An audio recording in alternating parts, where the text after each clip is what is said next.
स्वागत है साथी आपको अपने चैनल RS रमण ऑफिशियल में। साथी कैसे हैं आप लोग? उम्मीद करता हूं आप लोग अच्छे होंगे। साथी आज के पेपर के माध्यम से बिहार शिक्षा विभाग को बिहार के शिक्षा मंत्री प्रोफेसर चंद्रशेखर यादव ने एक बड़ा दिशा निर्देश दिया है। जिस दिशा निर्देश देखने के बाद साथी आपको भी चौंकना लाजमी होगा। बहुत सारे अभ्यर्थी इसे पॉजिटिव वे में ले रहे हैं, बहुत सारे अभ्यर्थी इसे निगेटिव वे में ले रहे हैं। आइए साथी बात करते हैं कि बिहार शिक्षा मंत्री का स्पष्ट निर्देश आया है बिहार शिक्षा विभाग को कि बिहार में स्पेशल टीईटी और स्पेशल एसटीईटी का आयोजन करना है। इससे पहले बिहार के शिक्षा विभाग के शिक्षा मंत्री जी ने कहा है कि स्पेशल टीटी और स्पेशल एसटीटी आयोजन करने से पहले नियमावली हर हाल में जल्द से जल्द बन जाना चाहिए। आइए साथ ही बात करते हैं कि आखिर ये नियमावली बनाने का जो दिशा निर्देश बिहार के शिक्षा मंत्री ने दिया है, आखिर इस नियमावली बनाने से और स्पेशल टीटी और स्पेशल एसटीटी एग्जाम लेने से बिहार शिक्षक बहाली पर क्या प्रभाव पड़ेगा, साथ में किन किन विषय के एसटीटी एग्जाम्स होंगे और किन किन विषय में एसटीटी एग्जाम्स होंगे, सारी चीजों को लेकर के साथ ही आज हम लोग बात करने वाले हैं। इससे पहले साथ ही एक छोटा सा रिक्वेस्ट भी होगा आपसे, अगर आपने अभी तक चैनल को सब्सक्राइब नहीं किया है तो सब्सक्राइब करके घंटी के आइकन को जरूर ही प्रेस कर लीजिए। जी हाँ साथी, जैसा कि आप लोग को स्क्रीन पर दिख रहा होगा, यह खबर साथी बहुत तेजी से वायरल भी हो रहा है। शिक्षा मंत्री प्रोफेसर चंद्रशेखर यादव का बड़ा दिशा निर्देश बिहार के शिक्षा विभाग को दिया गया है।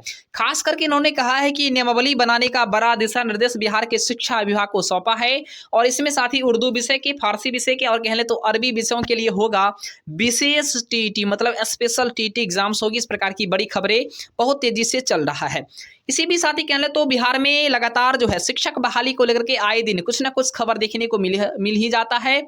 ऐसे में साथ ही बिहार में फिर से उर्दू, फारसी और अरबी विषय के लिए विशेष टीटी और एसटीटी परीक्षाओं का आयोजन किया जाएगा। इस प्रकार की बड़ी खबरें आ रही है। मतलब साफ है कि बिहार में स्पेशल टीटी यानी शिक्षक पात्रता परीक्षा 1 to 8 का और कह लें तो 9 से लेकर के 12th का एसटीटी परीक्षा को लेकर के बिहार के शिक्षा मंत्री ने बड़ा बयान दिया है। लगातार अपने बयानबाजी से जो है लगातार ये पॉपुलर होते रहते हैं और कहीं ना कहीं साथी कह ले तो इनके बयानबाजी से बहुत सारे अभ्यर्थी निराश भी हो जाया करते हैं। इसी भी साथी शिक्षा मंत्री के संज्ञान में आया है कि राज्य के विभिन्न विद्यालयों में उर्दू, फारसी व अरबी विषय के शिक्षकों की भारी कमी है, जबकि पर्याप्त संख्या में इस विषय के पढ़ाई किए हुए छात्र छात्राएं उपलब्ध है। मतलब साफ है कि बिहार के विद्यालय में उर्दू, फारसी और कह लें तो तमाम ऐसे विषय के जो छात्र छात्राएं हैं अधिक मात्रा में है, लेकिन शिक्षकों की भारी कमी, इस प्रकार का उनको आकलन और अनुमान आया है। वहीं कई छात्र छात्रा ऐसे भी है जो शिक्षा मंत्री से मिलकर के यह भी बताया है कि इनमें से कुछ विषय के लिए आज तक एक बार भी शिक्षक पात्रता परीक्षा हुआ ही नहीं है। इसलिए बिहार के शिक्षा मंत्री ने सोचा है कि बिहार में एक बार फिर से टीटी और स्पेशल टीटी के साथ साथ स्पेशल एसटीटी परीक्षा का आयोजन किया जाए। इसी भी साथ ही जो है भर्ती के लिए अनिवार्यता और योग्यता के साथ साथ इन तमाम बातों को साथ ही इसमें शेयर भी किया गया है।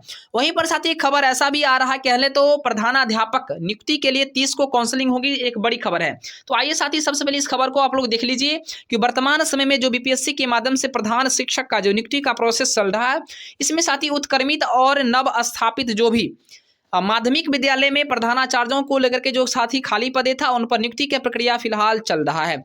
इसमें काउंसलिंग से छूटे हुए अभ्यर्थियों को काउंसलिंग में 30 जनवरी को होगी और खास करके सफल व घोषित 420 अभ्यर्थियों की अनुशंसा लोक सेवा आयोग से प्राप्त हुई है। सभी की काउंसलिंग 2 दिसंबर तक हुई है और इसमें कह लें तो 19 अभ्यर्थी अनुपस्थित भी रह गए थे, जिनकी काउंसलिंग अब 30 को होने वाली है 11 बजे मॉर्निंग। मतलब साफ है कि 420 अभ्यर्थी जो सफल हुए थे, 420 अभ्यर्थियों में साथ ही कह ले तो 19 अभ्यर्थी अनुपस्थित रह गए थे, जिस कारण इन 19 अभ्यर्थियों का काउंसलिंग अब जो है 30 जनवरी को साथी जो है 11 बजे मॉर्निंग में होने वाली है, यानी पटना में होने वाली है। इसके अलावा साथी कह ले तो इन विषय अब हम लोग स्पेशल टीटी और स्पेशल एसटीटी को लेकर के बात करते हैं। इस विषय को रख करके पढ़ाई करने वाले छात्र छात्राओं के बीच गहरी निराशा भी छाई हुई है और यही कारण है शिक्षा मंत्री ने विशेष टीटी और एसटीटी आयोजित करने के संबंध में नियमावली के साथ पूरी कार्य योजना बनाने का दिशा निर्देश बिहार के शिक्षा विभाग को दिया है। साथ ही इन विषयों की कुल पदों की संख्या, कार्यरत बल, रिक्त पदों का विवरण भी मांगा है। मतलब साफ है कि बिहार के शिक्षा मंत्री की तरफ से स्पष्ट दिशा निर्देश बिहार के शिक्षा विभाग को दिया गया है कि जितने सारे शिक्षक जो है वर्तमान में विद्यालय में कार्यरत हैं इन सभी विषयों के, यानी कह लें तो उर्दू, फारसी और अरबी भाषा के, इसमें उनकी जानकारी प्रदान करें और साथ में ही कितने बच्चे मौजूद हैं, सारी चीज़ों को लेकर के आकलन किया जाएगा। साथ में साथ ही इन्होंने यह भी कहा है कि व्यवहारिक निर्णय लिया जा सके और साथ में टीटी परीक्षा के लिए उर्दू, फारसी और अरबी विषयों की कक्षा 1 से 5 तक के पेपर, 1 से लेकर के 6 और उसके बाद 6 से लेकर के 8 तक के सारे विषयों के सारे पदों की साथ ही यहाँ पर जो है चर्चाएं की जा रही है।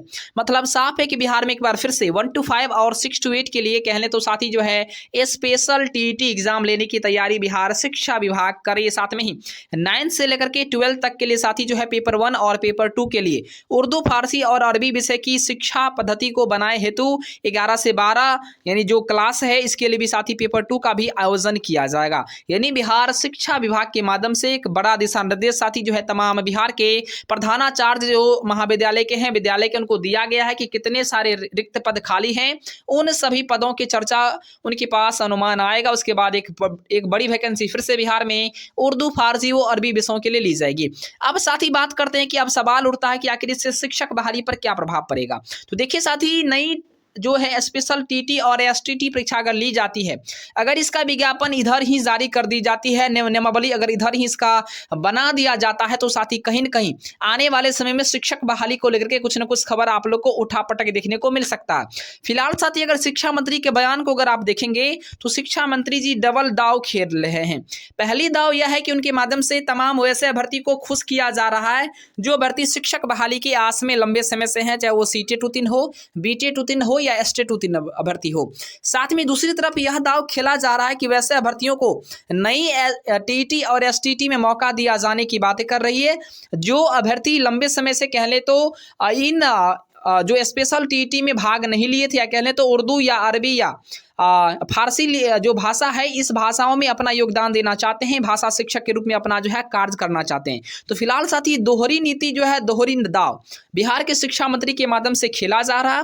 पहली तरफ यह कह रहे हैं कि 7वें चरण की बहाली भी होगी और दूसरी तरफ यह कह रहे हैं कि बिहार में फिर से स्पेशल टीटी भी होगा और एसटीटी भी होगा। मतलब साफ है कि वर्तमान में बिहार में एसटीटी कॉमर्स वाला का आवेदन खत्म हुआ और कह ले तो इनका जो है बहाली का प्रक्रिया वगैरह, यानी कह ले तो अगर इसका एग्जाम वगैरह होगा उसके बाद बहाली की प्रक्रिया भी इनका शुरुआत होगा। मतलब साफ है कि बिहार में एसटीटी कॉमर्स वाले का एग्जाम भी वर्तमान समय तक नहीं हुआ है और जैसे इसका एग्जाम खत्म होता उसके बाद यह भी कहेंगे मुझे भी बहाली चाहिए। तो तमाम ऐसी चीजें हैं जो बिहार में वर्तमान समय में गुजर रही है।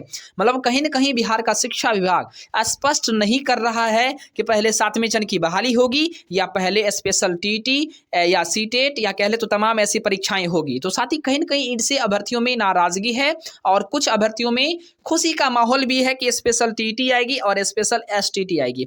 फिलहाल साथ ही जो एसएसटी वाले अभ्यर्थी हैं या कह ले तो साइंस वाले अभ्यर्थी हैं, मैथमेटिक्स वाले अभ्यर्थी हैं, इन सारे अभ्यर्थियों को लेकर के कोई सूचना नहीं आया है। लेकिन अरबी भाषा, उर्दू भाषा और कह ले तो फारसी भाषा, इन सभी विषयों की परीक्षाएं होगी। यह बिहार के शिक्षा मंत्री का बड़ा बयान आया है और वर्तमान में कॉमर्स को लेकर के परीक्षाएं आयोजित होने वाली है। तो तमाम ऐसी चीजों को लेकर के साथ ही चैनल के माध्यम से मैं आपको रूबरू करवाता रहता हूं। जय हिंद, वंदे मातरम। देखते रहिए आरएस डायमंड ऑफिशियल को। लाइक करें, शेयर करें और साथ ही सब्सक्राइब करना ना भूलें।